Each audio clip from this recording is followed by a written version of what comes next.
The radio crackled one last time before going silent. Position is lost. Fall back if you can. But Private First Class Tony Stein wasn't falling back. He was surrounded, outnumbered, and out of ammunition for his rifle. The Japanese were 50 meters away and closing. He could hear their voices cutting through the humid Pacific air, their boots crushing coral and vegetation. Command had written him off. The maps back at headquarters already showed his position painted red.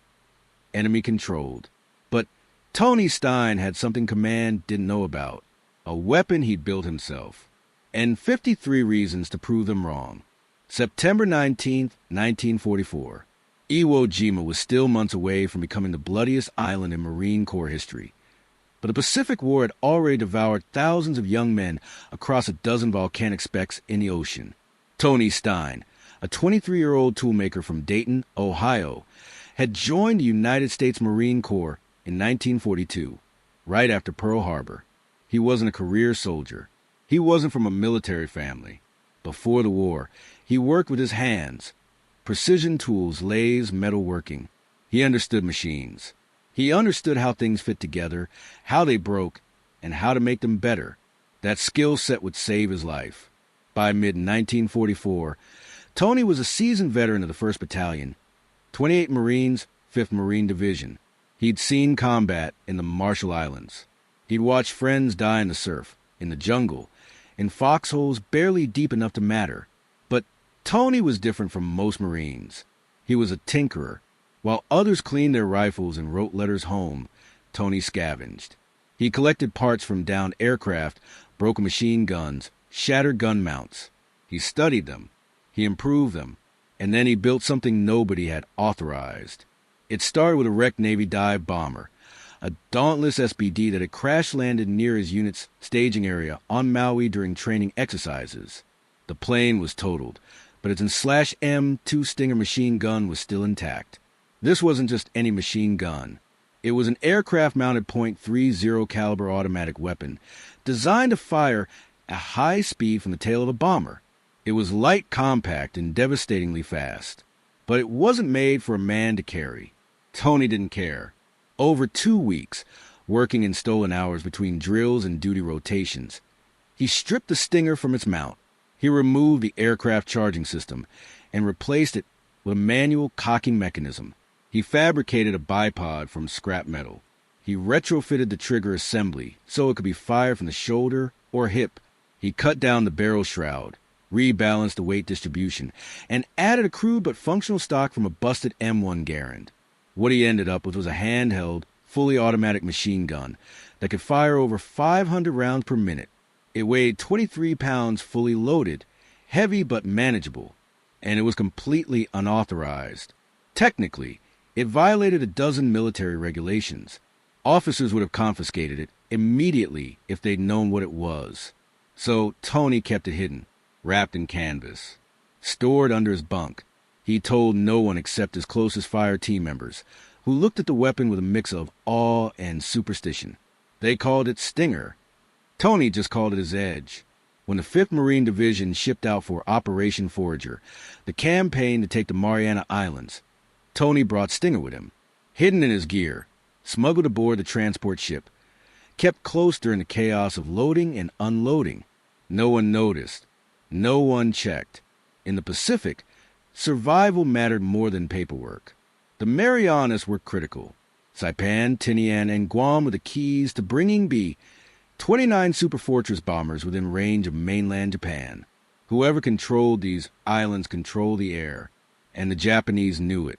They had fortified every beach, every ridge, every cave. The fighting was expected to be brutal.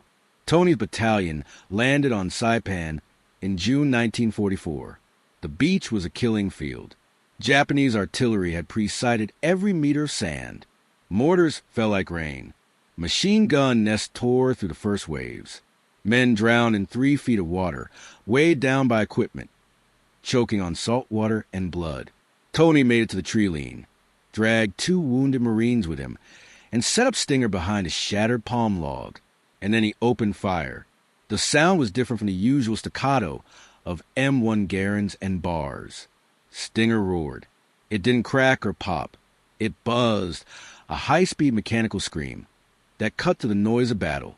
The Japanese machine gun nest 70 meters up the ridge went silent. Then another. Then a mortar team trying to reposition. Tony burned through 200 rounds in under a minute, suppressing an entire platoon's worth of enemy fire. His commanding officer, Lieutenant Baker, saw the effect immediately. He didn't ask where the gun came from.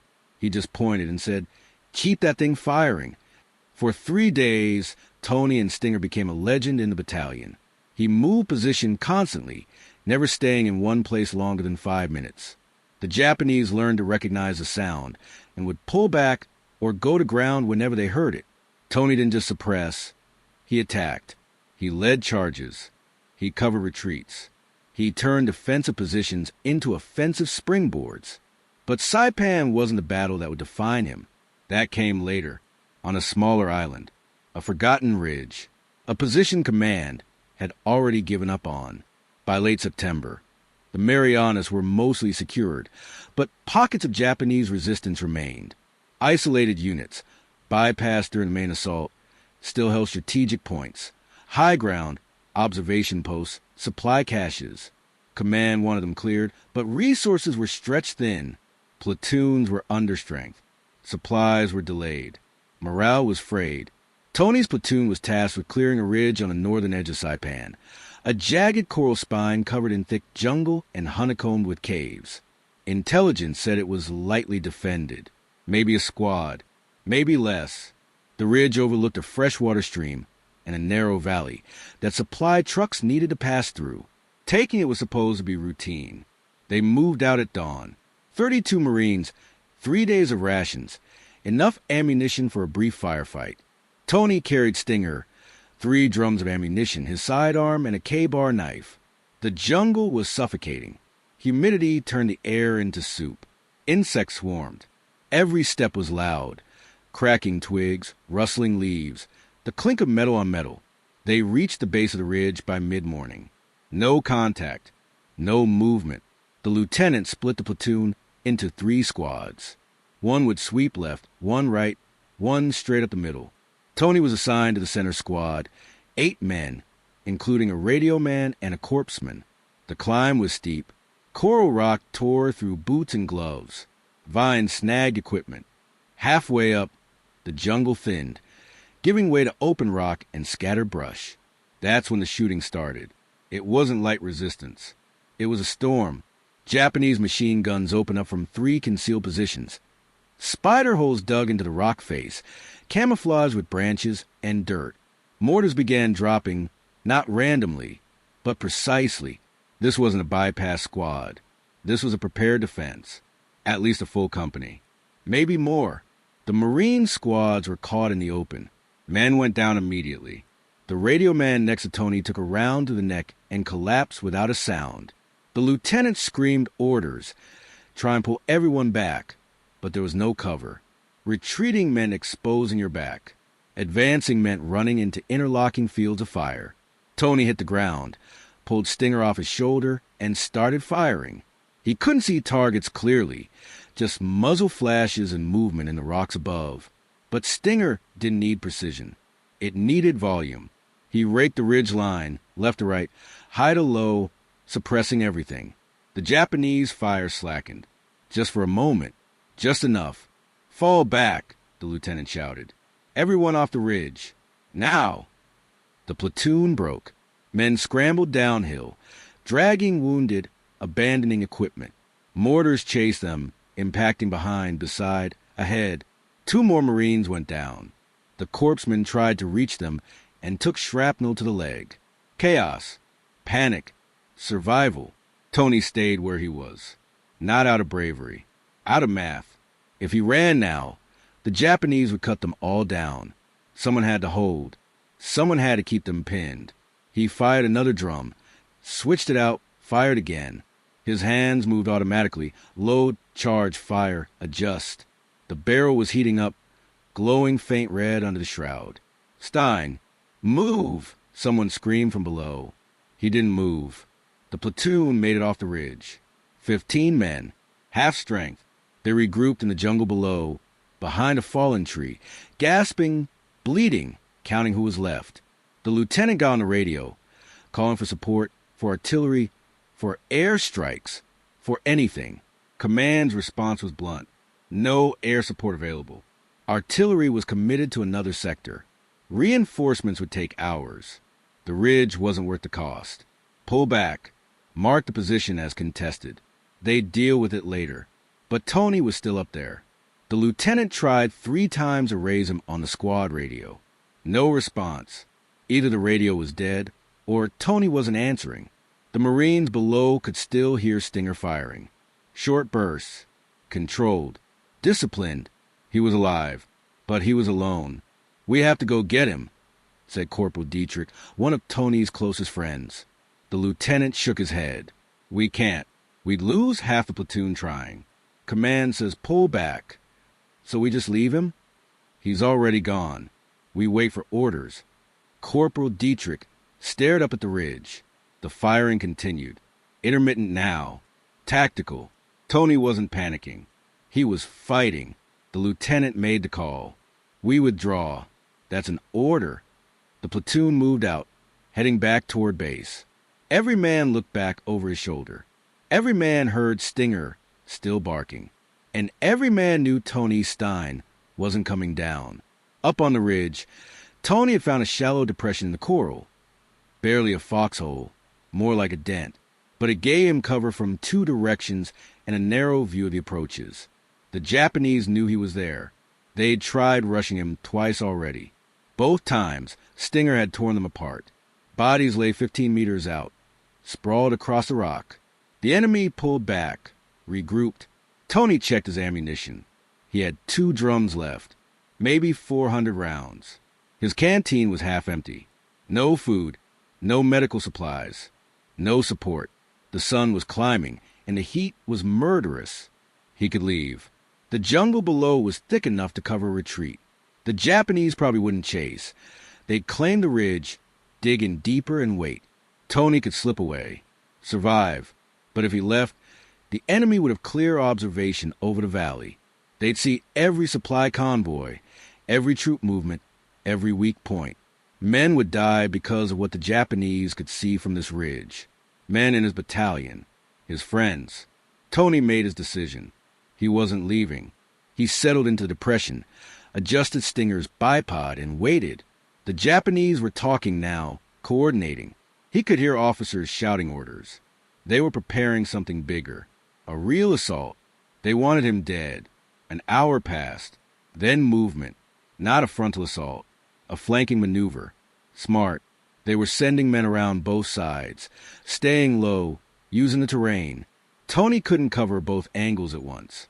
He focused on the larger group, 7 men moving in a staggered line up the left approach. He waited until they were close, until they thought they were safe. Then he opened fire. The front 3 went down instantly. The others scattered, but Stinger tracked them. For more dropped before they could find cover. But the right flank was closing.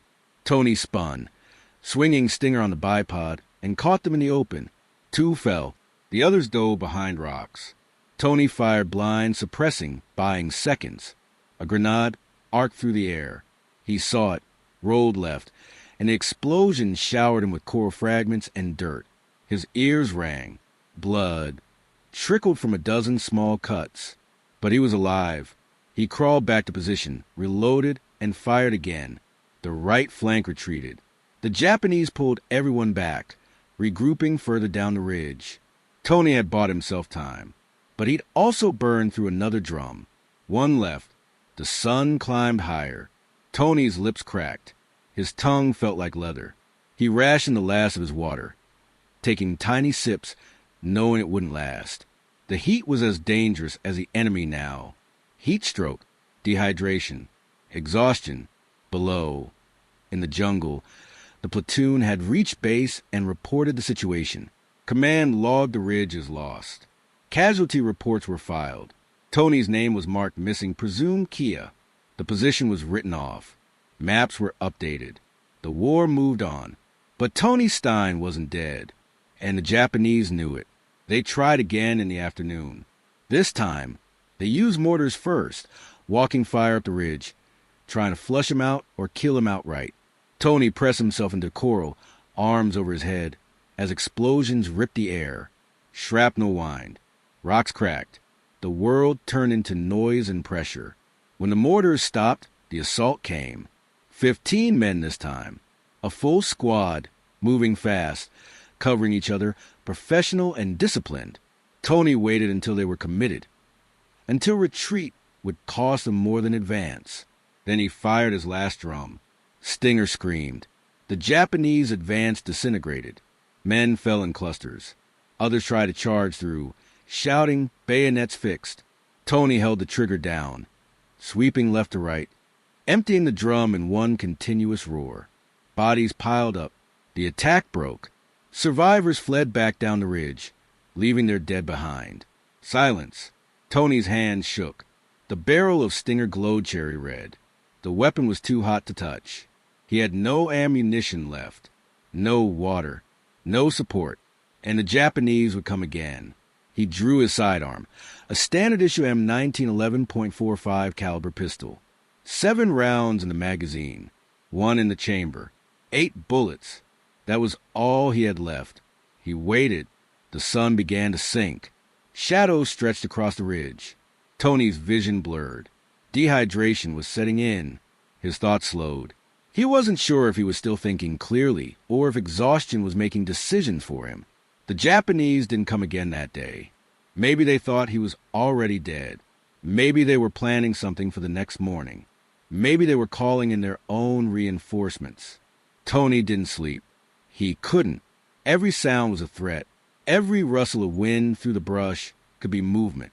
He kept the pistol in his hand. Finger off the trigger, but ready. Night fell.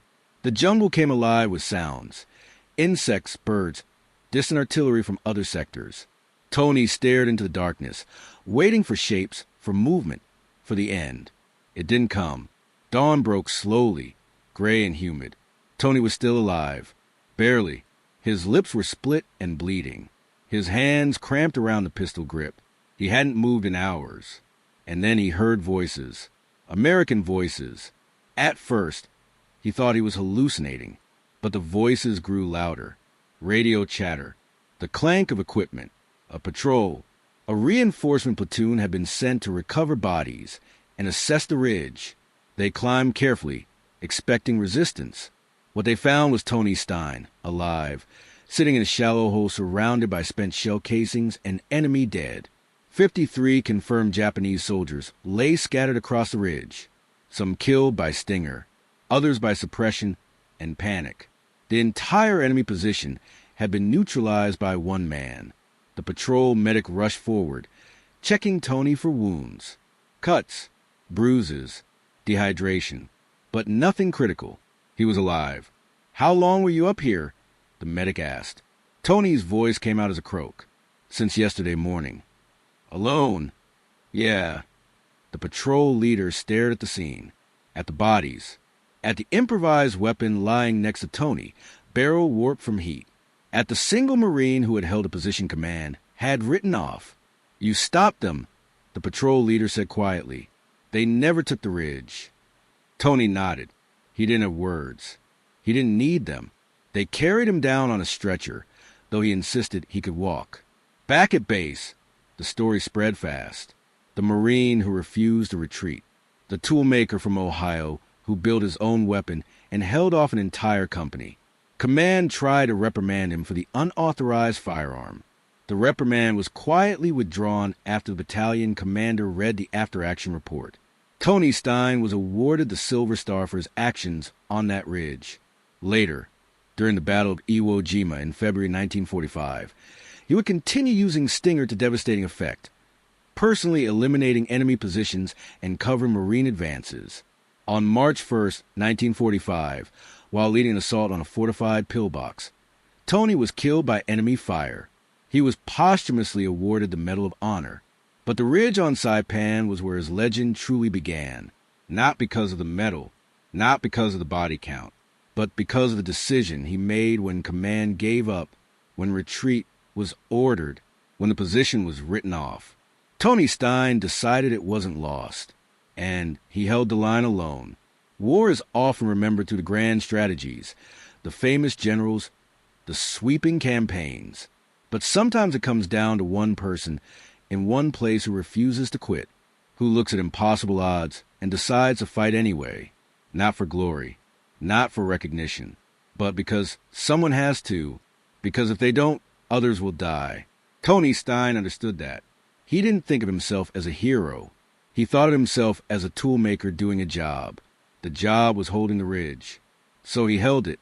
53 enemy soldiers were stopped that day, not by air support, not by artillery, not by reinforcements, by one Marine with a homemade weapon and the will to use it. Command called the position lost. Tony Stein proved them wrong. The ride back to base was silent. Tony sat in the back of the supply truck, flanked by 2 Marines from the recovery patrol. His uniform was stiff with dried sweat and coral dust. His hands still trembled slightly, not from fear, but from the aftershock of adrenaline finally draining from his system. The medic had forced him to drink 2 full canteens during the descent, and now his stomach churned with a sudden intake of water after nearly 24 hours of deprivation. He stared at his hands. The skin on his palms was raw where the metal of Stinger's frame had pressed into flesh during hours of firing.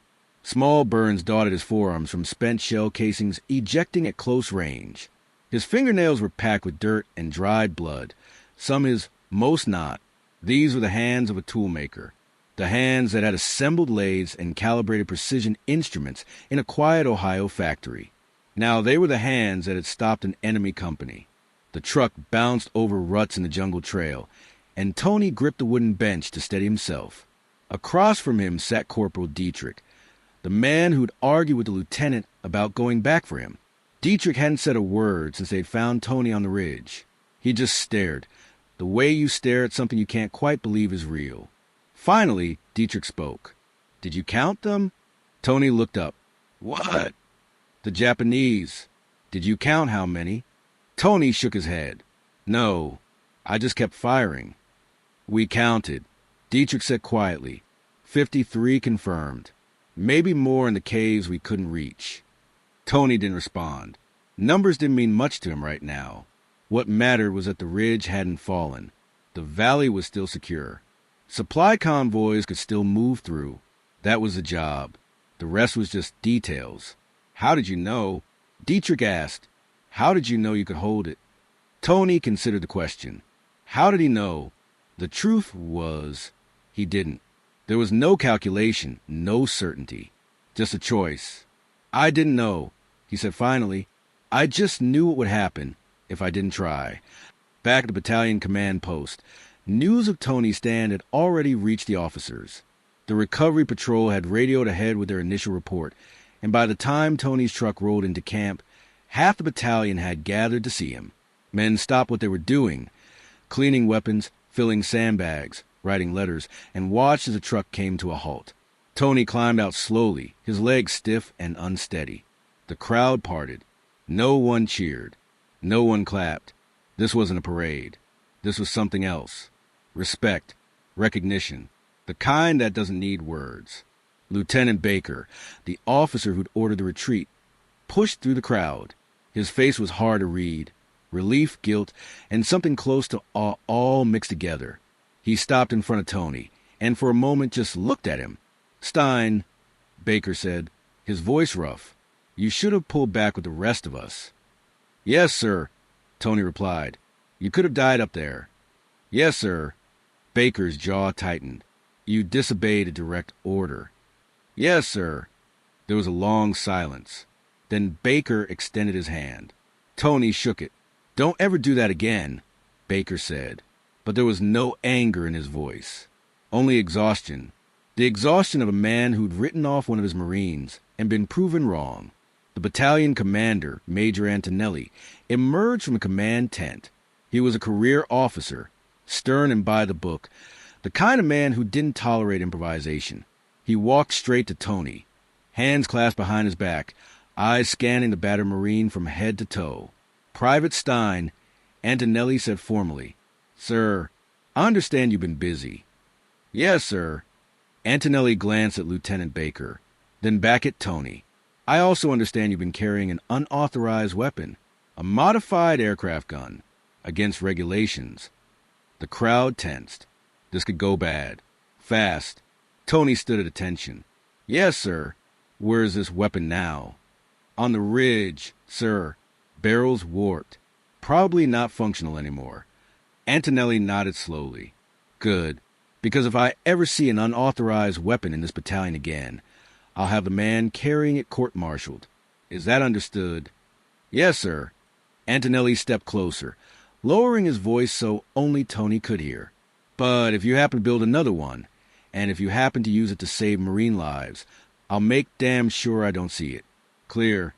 Tony's eyes widened slightly. Clear, sir. Antonelli stepped back, raised his voice. Private Stein held a strategic position against overwhelming enemy force, preventing enemy observation of critical supply routes, and likely saving dozens of American lives. His actions will be documented and submitted for commendation. Dismissed. The crowd erupted, not in cheers, but in a low rumble of approval, the sound of hard men acknowledging hard work. Tony was ushered toward the medical tent, where a Navy corpsman insisted on a full examination despite Tony's protests that he was fine. He wasn't fine. The examination revealed severe dehydration, second-degree burns on his hands and forearms, multiple lacerations from coral and shrapnel, and early signs of heat exhaustion. The corpsman ordered 3 days of rest for fluids and no duty. Tony argued. The corpsman threatened to sedate him. Tony stopped arguing. That night, lying on a cot in the medical tent, Tony couldn't sleep despite his exhaustion. His mind replayed the ridge, not the fighting. That part was almost mechanical in his memory, action and reaction without thought. What haunted him were the small details. The sound of Japanese soldiers calling to each other in their own language, coordinating, trying to stay alive just like he was. The look on the face of one young enemy soldier, maybe 18 years old, in the second before Stinger's rounds cut him down. The smell of blood and cordite mixed with jungle rot and volcanic dust. War had a smell. It was in his nostrils still, would be for days, maybe longer. Corporal Dietrich visited after dark, carrying 2 canteens of cold coffee, a luxury in the Pacific, where everything was lukewarm or hot. He sat on an empty ammunition crate next to Tony's cot and handed over 1 canteen. Can't sleep? Dietrich asked. Not yet. They drank in silence for a while. Around them, the camp settled into its nocturnal routine. Distant artillery rumbled from the southern part of the island. Sentries called out passwords. Insects screamed in the darkness. You know what they're saying about you? Dietrich said finally, I don't want to know. They're saying you're either the bravest Marine in the battalion or the craziest. Tony snorted. Probably both. They're also saying Stinger's going to be famous, that they'll put it in a museum someday. It's junk now. Burned out. Doesn't matter. It's the idea. One guy with a homemade gun holding off a company. Dietrich paused. You started something, Tony. Other guys are already talking about modifying weapons, making things better, field improvements. Tony shook his head. Tell them to be careful. You mess with a weapon wrong, it'll blow up in your face. You didn't blow up. I got lucky. Luck's got nothing to do with it. You knew what you were doing. You're a toolmaker. You understand machines. Dietrich took a long drink of coffee. Most of us, we're just kids with rifles. We do what we're told. But you think different. You see problems and fix them. That's why you're still alive. Tony didn't have a response to that. He'd never thought himself as special. He just did what made sense. If a tool was broken, you fixed it. If a weapon could be better, you made it better. If a position needed holding, you held it. Simple. But nothing about war was simple. 3 days later, Tony was back on duty. The burns had scabbed over. The dehydration had resolved. His hands still ached, but they worked. That was enough. The battalion had moved on to the next objective. Another ridge, another cave system, another piece of jungle that needed taking. Tony was assigned to a different squad this time, with men who'd heard the stories and looked at him like he was something other than human. He hated it. He wasn't a legend. He was just a Marine doing his job. But the job kept coming. Day after day, week after week. Saipan was declared secure in July, but fighting continued in the highlands through August. Small battles, brutal, close quarters fighting in caves and ravines where artillery couldn't reach and air support was useless. Marines went in with flamethrowers, satchel charges, and rifles. Many didn't come out. Tony fought through all of it. He'd built a new version of Stinger. Stinger 2. The squad called it, using parts from a different wrecked aircraft and improving the design based on what had failed the first time. This version had better heat dissipation, a stronger barrel, and a more reliable feeding mechanism. It was still unauthorized. Major Antonelli still didn't see it. By September, the 5th Marine Division was pulled off Saipan for rest and refit. They were sent to Hawaii, where the division would train for the next operation. Nobody knew where. Rumors said the Philippines. Others said Formosa. Some whispered about islands even closer to Japan. The truth was worse. They were training for Iwo Jima, but that was months away. For now, Tony had time. Time to write letters home to Ohio. Time to sleep in a real bunk. Time to sit on a beach without wondering if mortars were going to start falling. And time to think about the ridge, about the choice he'd made, about the 53 men who died because of that choice. He didn't regret it, couldn't afford to. Regret was a luxury in war. You made decisions, lived with them, and moved forward. But he thought about them, about the young soldier with the terrified face, about the officers who tried to flank him, about the ones who charged with bayonets, knowing they'd probably die. They'd been brave, too, fighting for their country, just like him, following orders, just like him, trying to survive, just like him. War didn't care about bravery. It just consumed. In November 1944, Tony received notification that he'd been awarded the Silver Star for his actions on Saipan. The medal was presented in a brief ceremony on the parade ground in Hawaii. Major Antonelli pinned it to his uniform. A photographer took pictures. It was over in 5 minutes. Afterward, Corporal Dietrich, now Sergeant Dietrich, clapped him on the shoulder. "You're a genuine war hero now, Stein." Tony looked down at the medal. It was just metal, just a piece of silver in the shape of a star. It didn't bring back the dead, didn't erase the nightmares, didn't make the next battle any easier. "It's just a medal," Tony said. "It's more than that. It's proof. Proof that one person can make a difference." Maybe Dietrich was right. Maybe it mattered. But Tony didn't feel like a hero. He felt like a toolmaker who'd found himself in a war and was trying his best not to die. The medal went into his footlocker. He didn't look at it again. February 1945. Iwo Jima. The island was only 8 square miles. Tiny, volcanic. Strategically vital. The Japanese had spent months fortifying it. 21,000 defenders dug into caves, bunkers, and tunnels. The Americans needed the island's airfields to support the bombing campaign against Japan. The cost would be catastrophic. Tony landed on D-Day, February 19th, with the first assault waves. The beach was black volcanic sand that swallowed boots and made every step exhausting. Japanese artillery hammered the Marines from Mount Suribachi and the highlands. Men fell in heaps. The sand turned red. Stinger 2 roared, suppressing bunkers, covering advances, buying seconds and meters. For 5 days, Tony fought across that island. He led charges. He rescued wounded. He cleared pillboxes. On the 6th day, March 1st, 1945, while assaulting a fortified position, he was hit by enemy fire. Multiple rounds. Center mass. He died within minutes. He was 24 years old. The Medal of Honor was awarded posthumously. His family received it in a ceremony in Dayton, Ohio. The citation detailed his actions on Iwo Jima, his courage, his leadership, his sacrifice. It mentioned Saipan briefly. A footnote. But the men who'd been there, the ones who'd seen him hold that ridge alone, who'd watched him refuse to quit when command had given up, they remembered. They told the story, over and over, in bars and reunions and quiet conversations. The story of the toolmaker from Ohio who built a weapon from scraps and held a position everyone said was lost. Tony Stein never saw himself as a hero. He saw himself as a Marine doing what needed to be done.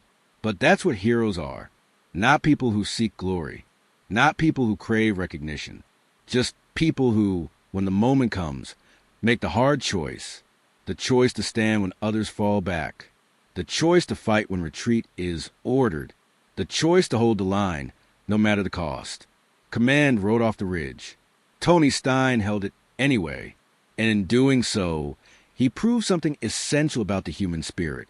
That one person in the right place at the right time, with a will to act, can change everything, can save lives, can hold the line, can refuse to quit.